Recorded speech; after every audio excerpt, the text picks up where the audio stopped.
itu nanti divideoin aja. Maher, kenapa ada hantu di bawah gitu?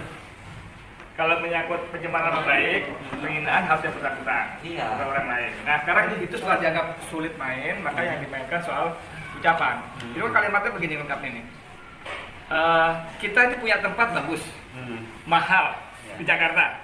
Tiba-tiba kita jual, lalu kita pindah tempat ke jin buang anak. Nah, kalimatnya kurang lebih begitu ya. Lalu kita pindah ke tempat jin buang anak. Nah di Jakarta istilah kalau kita nyewa lagi gitu kan ya. Di Jakarta tempat jin buang anak itu untuk menggambarkan tempat yang jauh. Jangan kan Kalimantan istilah kita, mohon maaf ya. Monas itu dulu tempat jin buang anak. Ya. BSD Serpong Damai itu tahun 80-90-an masih tempat jin buang anak. Istilah aja ya. Istilah biasa. Nah, Iya. tapi teman-teman saya nggak tahu dengan motivasi apa segala macam, ada yang berusaha memainkan isu ini. Tapi meski demikian, bahwa saya ingin menyampaikan bahwa buat saya minta maaf itu benar-benar bukan masalah. Saya akan minta maaf. Itu mau dianggap salah, tidak salah, saya tetap minta maaf. Jadi Cuman begini. saya tidak lagi. Cuman yang saya sampaikan dalam konteks tempat jin buang anak itu untuk menggambarkan Ya. lokasi yang jauh, Ya. terpencil. Gitu. Kalau kemudian teman-teman di Kalimantan merasa terganggu, terhina segala macam, tentu saya Enggak ada. Ada, Bang, ada, Bang. Saya orang Kalimantan. Saya orang Kalimantan. Ya orang Kalimantan yang seperti apa yang merasa terganggu.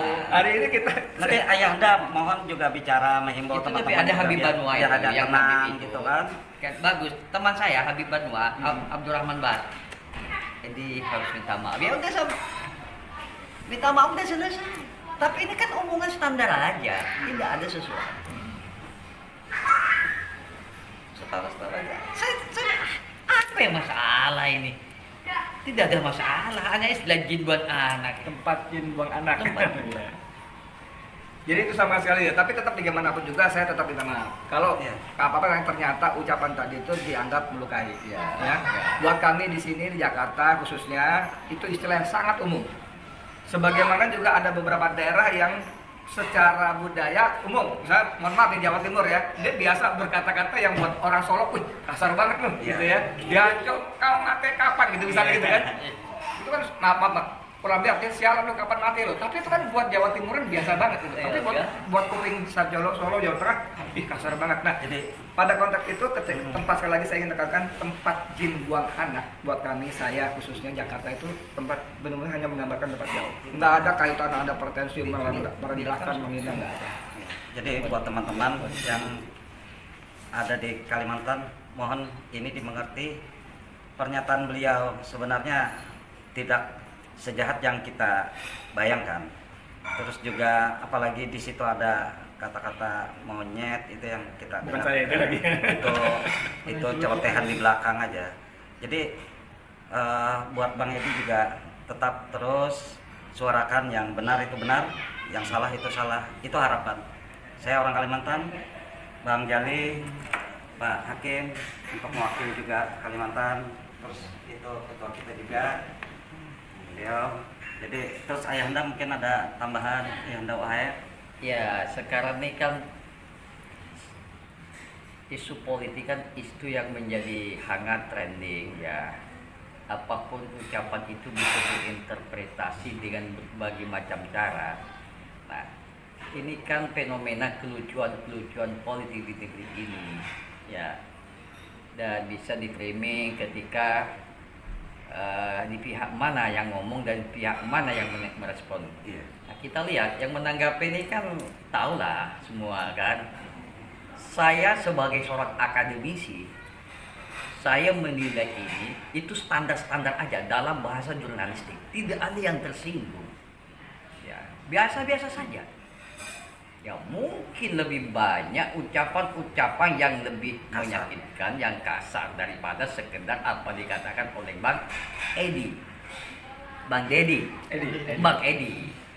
Saya menilai itu standar saja, komunikasi yang lebih ya yang lucu-lucu aja, karena istilah-istilah itu kan sudah umum di Jakarta ya, seperti Bang Edi tadi bilang, itu kan suatu tempat yang jauh.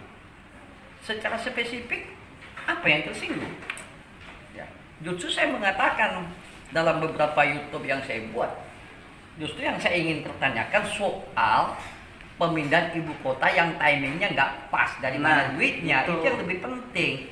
Dan di sini jelas kepentingan oligarki, ya sepertinya kebijakan dipaksa-paksakan. Jangan mencontoh Malaysia berhasil yang memang sudah leading ekonominya.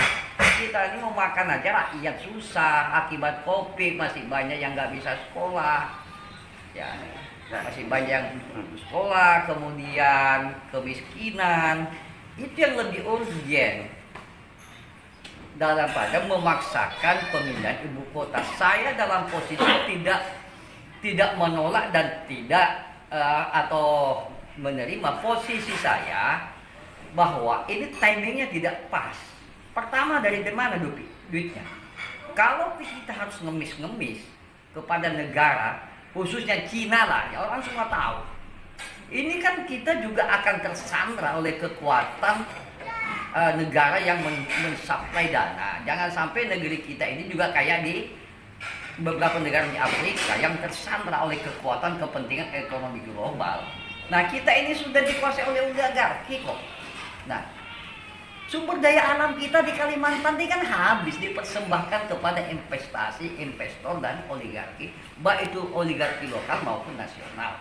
Jadi itu yang penting kita perdebatkan, daripada memframing hanya sepotong kata dari Bang Dedi. Itu tidak menyelesaikan persoalan. Ini ada hal yang kemiskinan, sumber daya alam yang hancur, yang lubang tambang, tanah-tanah yang rakyat digusur, dimarginalkan, kriminalisasi, konflik sosial yang terjadi di Pulau Kalimantan. Ini yang lepas dari pantauan kita. Wartawan yang nulis kritis di penjara, dikriminalisasi.